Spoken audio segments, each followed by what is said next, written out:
La cuestión social dentro del anarquismo es uno de los puntos clave para desentrañar sus propuestas políticas. Si liberalismo y anarquismo pudieron tener algunos puntos históricos en común, como puede ser la importancia del disentimiento frente a las opiniones establecidas o la crítica al poder instituido, con el tiempo no tardarán en divergir de forma severa. Esto es, obviamente, por identificarse el liberalismo como actitud moral y personal como una ideología de las clases burguesas modernas.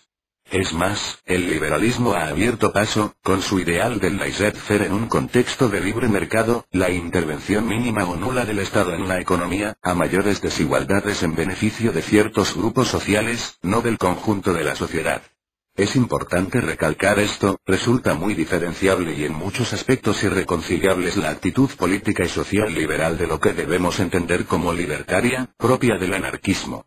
Con Godwin, y aunque nos situamos en una época previa a la industrialización, nos encontramos ya una crítica demoledora a la propiedad privada y a las enormes desigualdades que conlleva. No obstante, la visión de este autor no es nada simplista, y realiza una distinción entre la propiedad y las posesiones, que será luego retomada por Proudhon.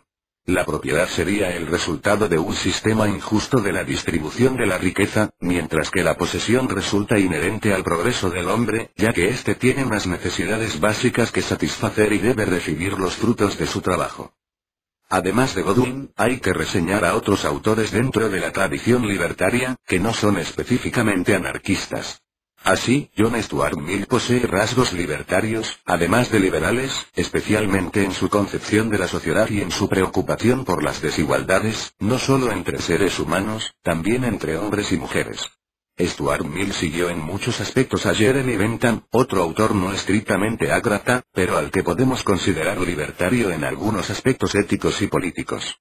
En los llamados socialistas utópicos, también encontramos rasgos libertarios. Saint-Simon es considerado el primer autor en considerar que la política debería dejar paso a la administración de los asuntos económicos, aunque no es posible considerarle anarquista al preconizar la necesidad de un gobierno jerarquizado, eso sí, más directivo que autoritario, pero sí otorga un sentido primordial a la solidaridad como factor de cohesión social. Owen, más reacio al desarrollo de la sociedad industrial, fue más favorable a la existencia de pequeñas comunas en las que fuera posible una vida integral, donde influirá notablemente en el socialismo y anarquismo posterior será en los aspectos educativos. La preocupación de Fourier por la libertad y por la erradicación social del autoritarismo le sitúa muy cerca del anarquismo, son muy originales sus preocupaciones psicológicas sobre el individuo al desear liberar en sentido emancipador todas las pasiones humanas.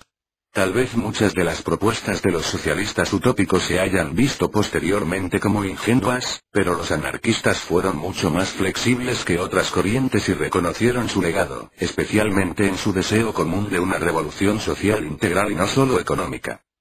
Con Proudhon, hay que hablar directamente de anarquismo situando el origen de la división, irreconciliable en la práctica, entre socialistas autoritarios y socialistas libertarios.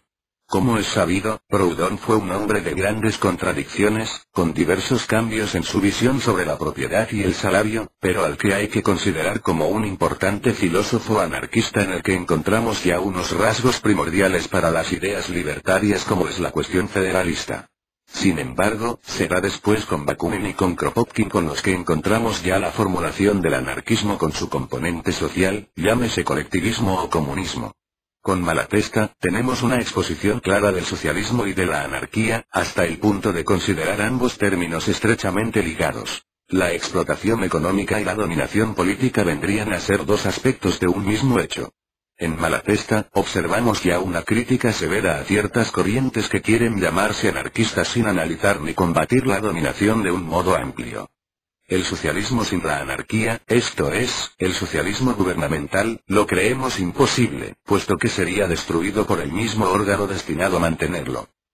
La anarquía sin el socialismo nos parece igualmente imposible, puesto que, en tal caso, esa no podría ser más que el dominio de los más fuertes y, por tanto, pronto comenzaría la organización y la consolidación de este dominio. Esto es, la constitución del gobierno.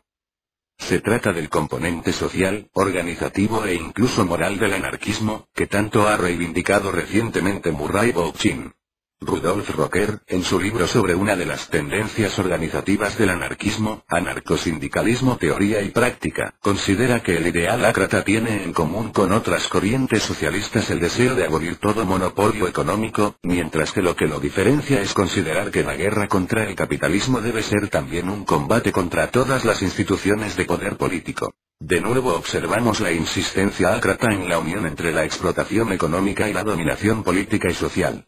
El muy exhaustivo Rocker analiza la cuestión de forma extensa, especialmente en nacionalismo y cultura.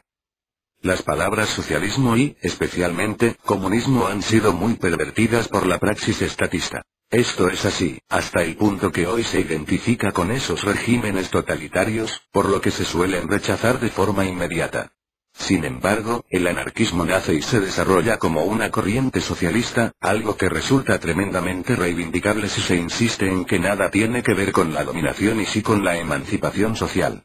La manera de entender el individualismo ácrata es que el mayor número de hombres y mujeres a nuestro alrededor sean libres, parafraseando a Bakunin. Libertad e igualdad van unidas, por lo que entramos en la participación de cada persona en la producción económica y en el disfrute de la riqueza social. Hablamos, por lo tanto, de socialismo como explotación colectiva de los medios de producción y de respeto a la libertad individual y a la iniciativa privada. Esta conciliación, que resume la definición del anarquismo de Rocker como síntesis entre socialismo y liberalismo, no es fácil, pero ninguna concepción utópica lo es en el momento de su formulación.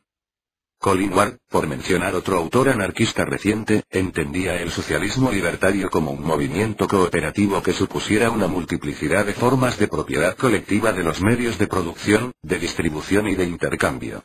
No obstante, existe una gran variedad de ideas y corrientes anarquistas, pero ninguna debería verse como absoluta ni exenta de ese componente social y auténticamente progresista. La organización ácrata, que sigue poseyendo diversas expresiones en la actualidad, y es bueno que así sea, debería seguir confiando en sus raíces ilustradas, socialistas y autogestionarias, así como en la moral del apoyo mutuo y en la solidaridad como factor de cohesión social, al mismo tiempo que encuentra nuevas e importantes formulaciones que, en ningún caso, deberían romper con lo anterior.